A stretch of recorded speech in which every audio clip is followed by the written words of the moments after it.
နော်ကျွန်တော်ဒီလိုပေးဆောင်ကြည့်ပန်းရောင်တော်တန်းလဲဆိုအဲ့ဒါလဲမှန်ပဲနော်ဒါတွေကလဲမှန်မဟုတ် original မှန်ပါဆိုတော့သိချကြည့်ပါနော် okay ဆိုတော့ဟုတ်ပြီဒါတော့ကျွန်တော်ဆက်ဖွင့်လိုက်မယ်ဗျာဖုန်းဖွင့်လိုက်မယ်ကျွန်တော်ကျွန်တော်iPhone second ဝယ်တဲ့အခါမှာကျွန်တော်စစ်ရမယ်အချက်တွေကျွန်တော်အဲ့ဒီထဲမှာလည်းပြောတဲ့ထဲမှာလည်းပါပါတယ်ဒီ brightness ကိုဆွဲချလိုက်အမှောင်တိဆွဲချလိုက်ဒီလိုမျိုးမှောင်သွားရမယ်ဒီလိုမျိုးအယောင်မှိန်သွားရမယ်နော်အဲ့ဒါ original မှန်ကဒီလိုမျိုးအယောင်မှိန်သွားရမယ်လဲမှန်ကကျွန်တော်ဒီလိုမျိုးဆွဲချတော့မှဒီလောက်အနေထားလင်းနေမယ်လုံးဝဒီလိုမျိုးဆွဲချရတော့မှနော်ဒီလိုမျိုးလင်းနေမယ်ဒီလောက်အနေထားလင်းနေမယ်အဲ့ဒါလဲမှန်ပြီးတော့စစ်ပေါ့ဗျာဒါ touch မလုပ်ကောင်းတယ်မှန်လင်းပေါက်လည်းမရှိဘူးလောက်တာထောက်တာမဖြစ်ဘူးဆိုရင်တော့ကျွန်တော်တို့လက်ခံနိုင်တယ်ဆိုရင်ကျွန်တော်ဝယ်ယူပေါ့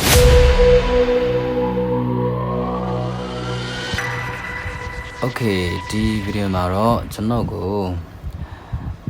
ကျွန်တော် YouTube channel မှာပေါ့နော်ကျွန်တော်တင်ထားတဲ့ဗီဒီယိုအောက်မှာကျွန်တော် brother တယောက်လာမေးထားတယ်အခုတယောက်ကျွန်တော်လာမေးထားတယ်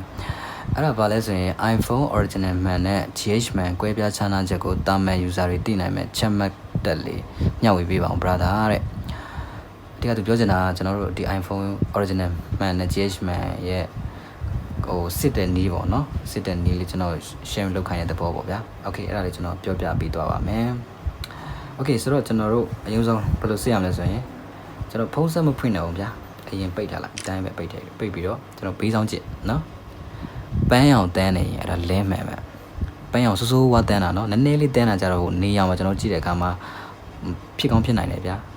အဲ့လိုမျိုးရှိနေနိုင်တယ် original မှာလည်းရှိတတ်တယ်ဒါပေမဲ့ပန်းရောင်စိုးဝါတန်းတယ်အနီရောင်ပန်းရောင်အဲ့လိုမျိုးတန်းတယ်အဲ့ဒါကလဲမှန်နော်ဟုတ်ပြီနော်အဲ့ဒါတစ်ချက် original မှန်တာဘယ်လိုလဲဆိုရင်ဟိုစိမ့်ပြာတို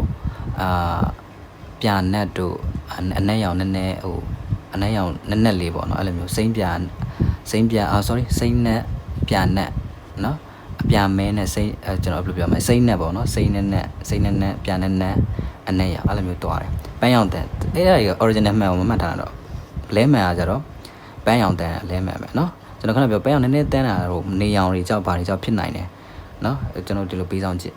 ပန်းရောင်တော်တန်းလဲဆိုအဲ့ဒါလဲမှန်ပဲနော်ဒါတွေကလဲမှန်မဟုတ် original မှန်ပါဆိုတော့သိချကြည့်ပါနော်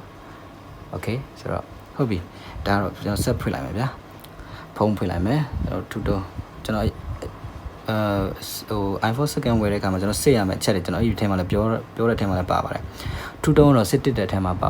ပါတာပေါ့နော်ထူတုံးတော့စစ်တစ်တဲ့ထဲမှာပါတယ်ဒါပေမဲ့ထူတုံးစစ်ရုံနဲ့ကျွန်တော်မရဘူးထူတုံးကနောက်ပိုင်းလဲမှန်မှာလည်းပြန်ရေးလို့ရတယ်ဗျာ GH man မှာလည်းပြန်ရေးတယ်ဆိုတော့ okay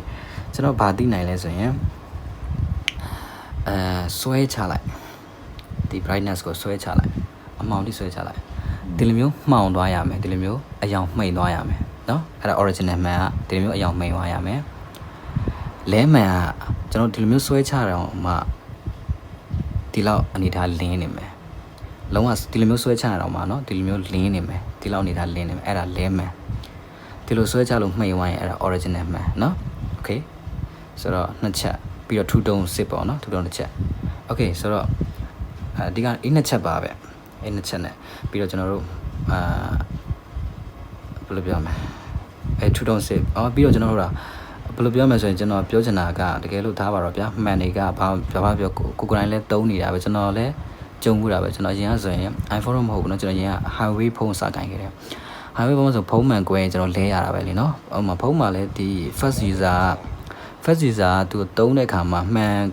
်ကွဲသွားလို့သူလဲလိုက်ရတယ်အဲ့လိုကြုံသွားနိုင်ရင်သူအဲ့ဒါပြန်ရအောင် second market ထဲဝင်လာတော့အဲ့လိုမှန်နေကြတော့ quality ကောင်းတဲ့မှန်တွေလဲထားရဲဆိုရင်ကျွန်တော်တို့ကောင်းတယ်ဆိုကျွန်တော်လက်ခံပြီးတော့ဈေးတစ်ခုနဲ့ရ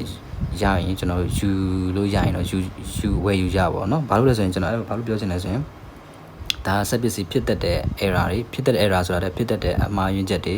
ကြောင့်လဲလိုက်ရတော့ပြန်သုံးလို့ရတာပဲဗျာဆိုတော့အဲ့တော့ဟိုကျွန်တော်ရှေ့ဗီဒီယိုမှာပြောခဲ့လို့ပဲ unknown pad တွေပါတယ်ကျတော့တေချာတော့စစ်ပေါ့နော် display unknown pad ကကျတော့အဲ့ဒါတွေကမှန်တဲ့ pad တွေဘယ်သူမှလည်းအမှမခံမပေးဘူးဆိုတော့လေ message မပိုင်းတော့အကောင်းဆုံးပါဗျာဆိုတော့ထားပါတော့အဲ့တော့တကယ်လို့လဲမှန်ကျွန်တော်ပြောသလိုပဲဖြစ်နေမယ်ဆိုရင်မှန်တဲ့ pad တွေပြီးတော့တေချာစစ်ပေါ့နော်စစ်နေရတော့ကျွန်တော်ပြောပြပြီးပါနော်အဲ့နှစ်ချက်နဲ့တင်လုံလောက်တယ်ပြီးတော့ထူတုံးလည်းအပါဝင်ပေါ့နော်ထူတုံးပါတချို့အော်မှန်ကမှဟိုထူတုံး free ပါတာမျိုးရှိတယ်ဒါပေမဲ့အဲ့ဒါဖြစ်နေတယ်ဆိုတော့ထားပါတော့ 3ချက်ပေါ့ဗျာဒီကမှန်အောင်ပန်းအောင်တန်းနေရင်လဲမှန်ဟိုဒီဆွဲချလို့မမှန်ဘူးလင်းနေသေးတယ်ဆိုရင်တော့ဒီလိုမျိုးလင်းနေသေးတယ်ဆိုရင်တော့ဒီမျိုးဒီကောင်ဆွဲချမှဟိုဒီမျိုးလင်းတာเนาะဒီမျိုး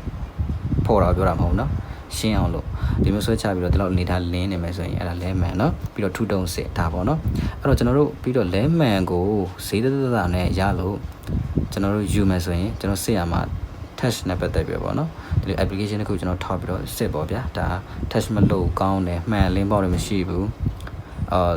လောက်တာထောက်တာမဖြစ်ဘူးဆိုရင်တော့ကျွန်တော်တို့လက်ခံနိုင်တယ်ဆိုရင်ကျွန်တော်ဝယ်ယူပေါ့နော်ဒါတော့ဈေးတော့တက်တာပါဗျာဆိုတော့ okay ဆိုတော့ဒါကတော့ကြုံလုံးပြောပြတာပေါ့နော်အဲ့လိုမျိုးလဲမှန်နေပါလေကြုံလာတဲ့ခါမှာကိုတီးပြီးဟိုမှန်ကောင်းတယ် quality ကောင်းတယ်လဲတာမှန်ဆိုရင် quality ကောင်းတယ်ကိုလက်ခံလို့ရတယ်ယူမယ်ဆိုရင်တခြားတော့စစ်ပေါ့နော်original ဒီမှန်တော့မှဘယ်သူမှလည်းဟိုဘယ်ဆိုင်မှလည်းအာမခံမပေးပါဘူးဆိုတော့မှန်တဲ့ပတ်သက်ရင်ပေါ့နော်ဘာလို့ဆိုရင် user fault ကြောင့်လည်းဝယ်ယူပြီးမှ user fault ကြောင့်လည်းဖြစ်နိုင်တယ်လေဆိုတော့အဲ့ဒါကြောင့်မှန်တဲ့ပတ်သက်ရင်တော့ဟိုဒါကတော့ဟိုကျွန်တော်ဟိုကိုမိသားစုလို့ပေါ့နော်ဒါကတော့ကျွန်တော်မျှဝေပေးတာအဲ့တော့မျှဝေရင်းနဲ့တစ်ဆက်တည်းမှာအဲ့လိုကြုံလာတဲ့ခါဆိုရင်လည်းကွာဈေးတက်တာတယ်ဈေးတစ်ခုရတွေ့တယ်ဆိုရင်တခြားတော့စစ်ပေါ့နော်အဲ့လိုမဟုတ်ဘူး original မှန်ပဲလိုချင်တယ်ဆိုရင်တော့ခဏစစ်နေတိုင်း original မှန်ကိုရှာဝယ်ပေါ့နော် okay အားလုံးပဲအဆင်ပြေကြပါစေ good luck ပါ